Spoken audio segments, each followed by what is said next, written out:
சாத்தான்குளம் தந்தை மகன் கொலை வழக்கில் அப்ரூவராக மாறிய காவல் ஆய்வாளர். 2020 தூத்துக்குடி மாவட்டம் சாத்தான்குளத்தில் காவல்துறையினரால் மரணிக்கப்பட்ட ஜெயராஜ் பீனிக்ஸ் கொலை வழக்கில் முதல் குற்றவாளியான காவல் ஆய்வாளர் அப்ரூவராக மாறுவதாக விருப்பம் தெரிவித்துள்ளார்.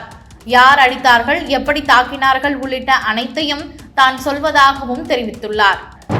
சைபர் மோசடியில் 23,000 கோடியை இந்தியர்கள் இழந்துள்ளதாக மத்திய அரசு அதிர்ச்சி தகவலை தெரிவித்துள்ளது. 2024 ஆண்டில் சைபர் மோசடியில் இந்தியர்கள் 22,845 கோடியை இழந்துள்ளனர் என்றும் முந்தைய ஆண்டை காட்டிலும் 206% இது அதிகம் என்றும் தெரிவித்துள்ளனர். வாக்குகள் சிதறாமல் இருக்கவே பாஜகவுடன் கூட்டணி அமைத்துள்ளதாக எடப்பாடி பழனிசாமி பரப்புரையில் பேசியுள்ளார். அதிமுகவுடைய கொள்கை வேறு, கூட்டணி வேறு. மதவாத கட்சியோடு ஏன் சேர்ந்தீர்கள் என்று பலவாறு கேள்விகள் எழுப்பப்படுகிறது. மதவாத கட்சியுடன் சேருவது எங்களுடைய நோக்கமில்லை.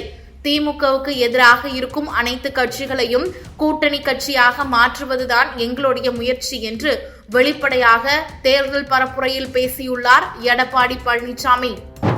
15 மாவட்டங்களில் மழைக்கு வாய்ப்பு. தமிழகத்தில் திருவள்ளூர், ராணிப்பேட்டை, காஞ்சிபுரம், செங்கல்பட்டு, சென்னை, குமரி, நெல்லை, கோவை, நீலகிரி உள்ளிட்ட 15 மாவட்டங்களில் 10 மணிக்கு மேல் அடுத்த 3 மணி நேரத்திற்கு கனமழைக்கு வாய்ப்பு இருப்பதாக சென்னை வானிலை ஆய்வு மையம் தெரிவித்துள்ளது.